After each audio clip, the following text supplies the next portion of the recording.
long form video, that allows you to show your authority, create deeper connections, and honestly, it has more monetization opportunities, or so I've been told, which is why I'm on YouTube. And here's the thing, YouTube is still the second largest search engine in the world. That may change with AI, but right now, it's top 2 and it stays number 2. Because people aren't mindlessly scrolling, they are actively searching for solutions. They're ready to spend 10, 20, even 30 minutes watching your video if it'll help them. But creating long form content is different from short form videos. You can't just hit record and hope for the best. You need a strategy for keeping people watching, good equipment, you need to know how to structure your content, and you need to optimize specifically for YouTube's algorithm. So today we're doing a deep dive into creating long form videos. We're covering when to choose long form video over short form, the types of content that perform the best, pre-production planning and scripting, a production setup for any budget, editing workflows that create professional results, YouTube specific optimization tactics, and how to repurpose one long form video into dozens of short form content. So let's stop chasing viral moments and build something that actually lasts. Hit that subscribe button, drop a comment if you have questions, and let's get into it. This is The Hyphenate. Starting with when to choose long form video over short form video. Short form video builds awareness and reach. Long form video though, it builds authority and deeper connections. If you want to position yourself as an expert, teach complex topics, or create content that people reference repeatedly, long form is your best bet. They're actively seeking your content, they're ready to invest time, and they're more likely to convert into customers or clients. And again, monetization opportunities are a lot better with long form content. YouTube ad revenues, sponsorships, and affiliate marketing, they all work better when you have 10 to 20 minutes to build trust. Now let's get into types of long form content. There's tutorials and how-to guides like YouTube Gold. People search for solutions. And comprehensive tutorials, they rank well and they continue to drive value and views for years. Then we have in-depth educational content like this video. It establishes you as an authority. Vlogs and behind-the-scene content, that builds a personal connection. And people subscribe to creators that they feel like they know. So definitely try and post this kind of content. Interviews and conversations, this allows you to get another creator's audience, but also show multiple perspectives. So if you are someone who wants to, build your authority and showcase that you are an authority figure, this would be good content to post. If you are someone that wants to work with product brands, or you are someone who has used different products in a specific niche, product reviews and comparisons are great for people who are close to making buying decisions. And then case studies and results breakdowns, it shows the real world application of your expertise. These convert viewers into clients better than any sales pitch. And in terms of finding ideas for these content types that you might be posting, you want to do your research. So you can use tools like Uber Suggest, Answer the Public, SEMrush. These are also keyword tools that'll help you find great ideas that'll also help you rank, see what videos your competitors are making and if you can do them better, and create chapters and timestamps like I did in this video. Apparently YouTube promotes videos with chapters, and people who are watching your video will appreciate being able to jump from section to section that they actually care about. And think about your script. If you're reading off a script, it'll just ensure that you don't miss any points, but it might feel too stiff for you. So you can just have an outline of talking points and then just, talk off the cuff. I personally like to have a script, and then if I want to embellish a little bit, I do, but that helps me personally. Now, your production setup. Your production quality doesn't need to be Netflix level, but it should be professional enough that it doesn't distract from your video. So let's talk camera and audio equipment. Again, this will vary by budget. Honestly, built-in laptop webcams work great for beginners, as well as your smartphone. You can also get a mid-range DSLR or mirrorless camera. Again, I've been considering a couple, so some on my list that I'm considering are the Sony ZV-E10, the Canon M50,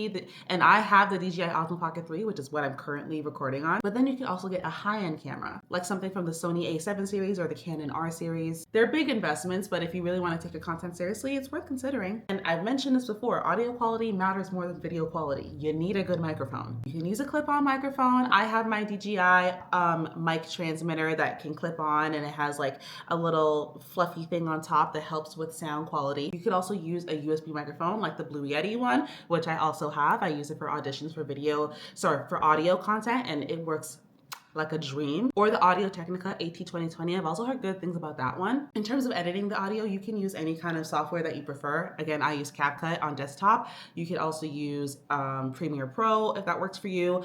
But you can also use something separate. There's this free tool called Audacity that actually helps you clean up the sound and audio. So even if you don't pay for an expensive editing software like Premiere Pro, or if you just have the free CapCut version and it doesn't give you like the super extensive audio editing features, Audacity is free and you can clean up the audio really great. Just make sure to add it to your file, highlight the whole thing, cut out, any parts that you want to cut out for whatever, and then it'll help clean up the background noise, help your audio be crisp. That's a great great tool as well. I don't think I've mentioned this before, but I've been using that for the past few years and it's great. Now let's talk lighting. 3-point lighting is essential for any great video. So you'll have your key light, which is the main one on your face, a fill light, which softens shadows, and then a backlight that separates you from the background. I currently don't have one, but I have one at home at my apartment. I have a softbox, which is like my fill light. I have my ring light, which is my key light, and then I have a tube light that's multicolored. That'll be my backlight. You can check out my lighting recommendations below, see which one works for you and your budget. And your background doesn't need to be elaborate. You can do something as simple as a wall behind you. If you want to add dimension and depth, you could have something set up. At my home office, I have a gallery wall, I have 2 cabinets, and then I have a plant and my record player and a candle that's always burning. So that adds a little bit extra oomph to my videos. Now let's talk about editing your long form video. Again, you can use something like Adobe Premiere Pro or Final Cut Pro. I personally have not used those. I use CapCut. And so I would try them all to see which ones you like. I do want to learn Final Cut Pro and Premiere Pro, but I know that CapCut is a good, decent price for me, so I'm probably gonna stick with that. But it's good to try them all, see which ones you like, see which ones have all the features that you want, and then sticking with the ones that work for you. Now your editing workflow. If you're filming a bunch of content at the same time, like batching, doing a single day and batching all your content, which I hope you do because it really makes things easier. You wanna import and organize all your footage into folders by project so that you're not, trying to go on a wild goose chase for all the content that you need when you're finally ready to edit a single video. And you want to cut for pacing and retention, so remove ahs, remove ums, remove pauses and tangents, and actually some software will do this for you automatically. Also, you don't have to just show your face. You can add B-roll to create some visual interest in your video. Also, color correct and color grade for a consistent and professional look. Now, graphics and text overlays. These add polish and clarity. If you have multiple speakers in your videos, you definitely want to have like a lower third that adds context, whether it's their name and title or what they're talking about. Title cards, like what I have in this video, it breaks up sections and signals that there's going to be a topic change. And end screens let you promote other videos and encourage subscriptions. Now let's talk about the strategy for YouTube specifically. Starting with titles and thumbnails. This will determine whether or not people click on your video. You don't want your titles to be clickbaity, but you do want them to be clear, compelling, and keyword rich. For your thumbnails, you want to have high contrast colors, readable text, large font, few words, expressive faces, especially if you're in the thumbnail, and consistent branding. And someone actually commented on one of my videos and said that she almost didn't click on it because of the thumbnail. And I asked, okay, what would actually, entice you to actually click on it?